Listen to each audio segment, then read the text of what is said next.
Hello everyone, welcome to another video. I am not too regular anymore, obviously, but I think enough time has passed for me to make the 8 more pen questions in 2025 because I did the first two and I had it in my head I want to do it this year as well.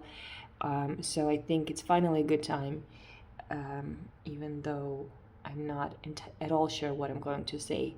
So here's the thing, all of these questions could be answered in a lot of nuance, and I don't think I have the bandwidth to do that right now. So I am doing this like I always do it, very unprepared. That's it, let's get started. First question, do you have different uses for different pens? And I start vaguely already. Here's the thing. I do use certain pens for certain things. Yes, but it's not because I have certain pens that I use. Like it doesn't come from the pen or from how I like to use the pen. What it comes from is the paper, or rather the notebook that I use. So this pen, this TWSBI, which is the first one I got, it's very dirty. I keep meaning to wash it, I never do. So I'm really sorry. I'm a non-conscientious fountain pen lover. That's just, I had to make my peace with it.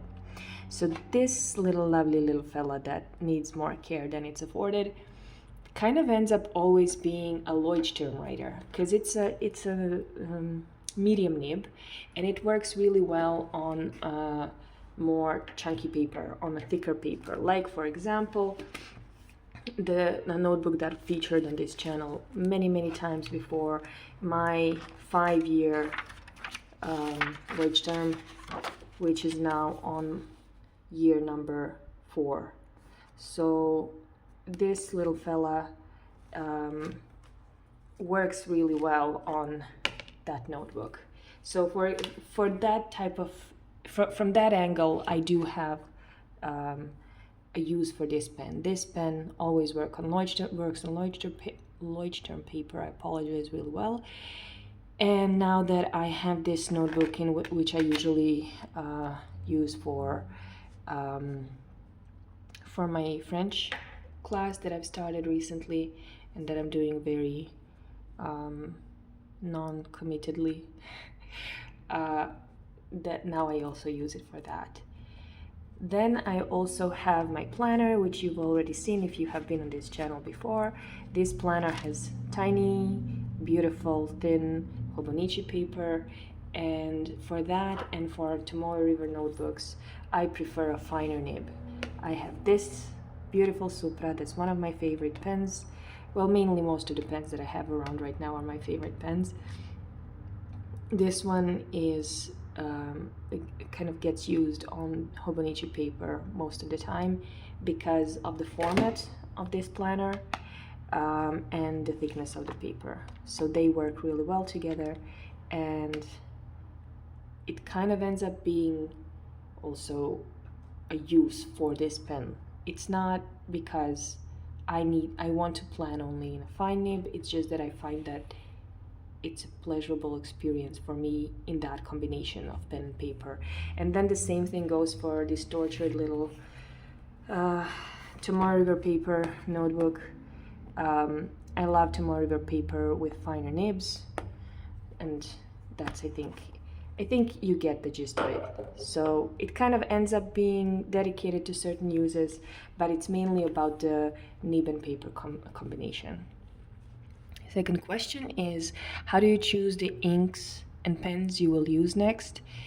And I really don't know if I actually do that. It's not a thought through decision at all. It's like, I mean, the answer is probably I just do whatever I feel like in the moment that my ink runs dry. I rinse it and then I'm like, do I want to keep writing in this pen? For example, right now my Kaweco Brass, which is my trusted companion for years now, is not inked up. I just don't feel the need for it, so I just don't do it. But if I did, I would just see what inks I currently have at my disposal and just pick one random on intuition. This is what I feel like writing with. Next question, which pen do you prefer for longer writing sessions? I love it. I love the experience of writing with a fine nib. There's something about the Kavekos. They are like European fine nibs, so they're still broad enough for me to find it very easy to write with.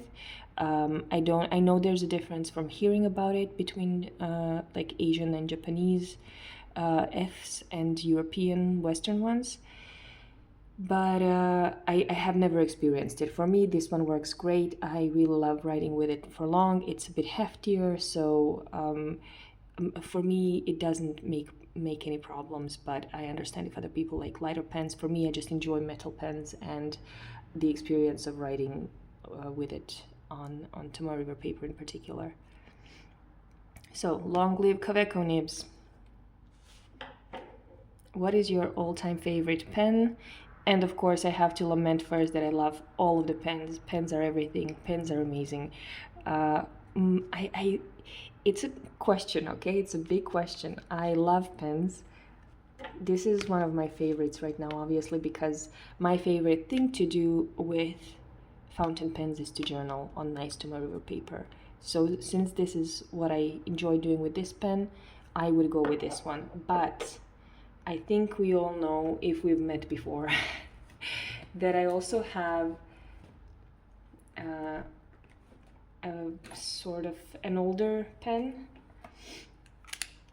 and it's this Pelikan that has a sentimental story behind it, that is also a little bit of family heritage that I always wanted, that I think is beautiful. So in a more sentimental value type thing, this is my favorite pen. And then, all of my pens are my favorites in their own way. So, you know how it is. Let's move on. Here is where we come to the tricky ones. Question number 5. If you have to choose one nib size, which would it be? Okay, so I think actually this is quite straightforward to me. I'm just gonna say F nib. I think that's what it's meant. I don't think it's meant like the size of the nib altogether. I think it's like FM or whatever. So that's how I'm gonna answer the question. But yeah, I like the nibs to be, on a smaller size. I don't like the big chunky ones. And that goes for the writing as well. So Fs are my favorite, even though, there's a time and space and place for all of them. And here is the one that I really don't know how to answer. What's my favorite nib grind? I never had my nibs ground. I know very little about them. I can maybe name 1 or 2 different nib grinds, and I just feel this question is out of my depth. So I shall use my joker, skip this one. But yeah, I'd love to hear what yours is if you have any opinions about that. And then one ink to use for the rest of your life. And here I wrote out with the Diamine inks and in with the Trementis, but I will elaborate. So my favorite inks are in color. I love writing with inks like greens and dark reds or like Bordeaux. So I love my favorite one, the ink that I think I've used most in my life is, again, I've said this many times if you've been here on this channel before, Ancient Copper by Diamine. And then another favorite is Alt Goldgrün that I got a sample from Serial Nana. So that type of green really speaks to me. There's something so pleasant about it. However, if I had to use one ink for the rest of my life, I would use something more practical. So I would want something that I can also use in my everyday life when signing documents. A lot of YouTubers have mentioned that before.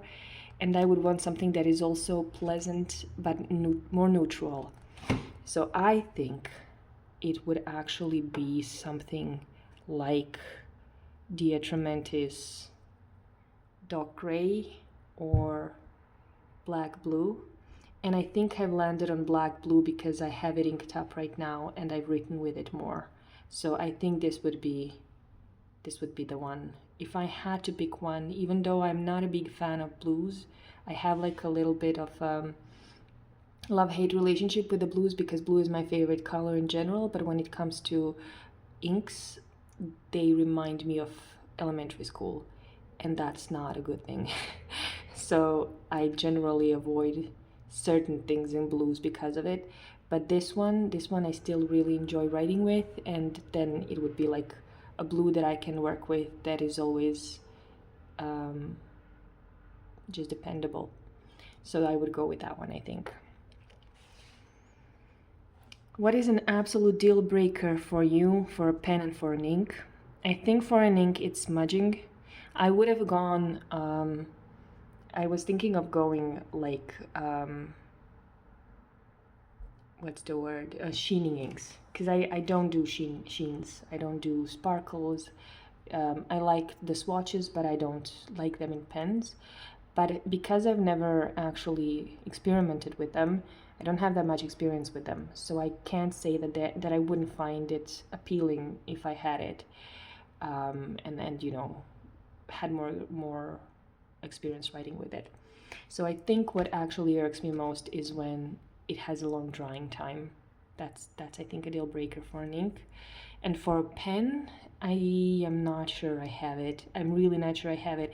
I gravitated towards certain things, but I still can make work with the other ones. Maybe like complications, like feeling it. So maybe like a feeling system can, you know, make me gravitate towards it less. I don't generally like broad nibs, so that would make me gravitate towards them less, but it's not like a deal breaker. So I think for any pen, there's not one thing that would absolutely make me automatically hate it. There's a bunch of them that I don't like because there are several elements that don't work for me, but I don't think there's any one element that makes any pen not work for me. That's, you know, if that's worded the way that, in an understandable way. And then we have a bonus question. What is one pen everyone should have? I honestly don't know if this is the right answer, if I'll agree with myself tomorrow, but everyone needs a glass pen, okay? You need a glass pen. First of all, look at them. They're beautiful. Second of all, they're so practical. Third of all the beautiful things and swatches you can do with them. They're just so, you know, it's just it's a different thing, right? It's not your regular fountain pen, and you don't. It's kind of an easy way out, to be honest. It's a cop out because I then don't have to pick my favorite fountain pen again. So everyone should have this because then it's not practical in that you can transport it easily, but if you're at home, this one gives you a lot of freedom to experiment, to try out things. It's very quick and practical. Yeah, there's something about a glass pen that I think everybody should experience. So those are my 8 more pen questions for 2025. I appreciate it if you've come this far, and thank you for watching. I hope you're having a good day, and I hope I'll see you soon again. Bye.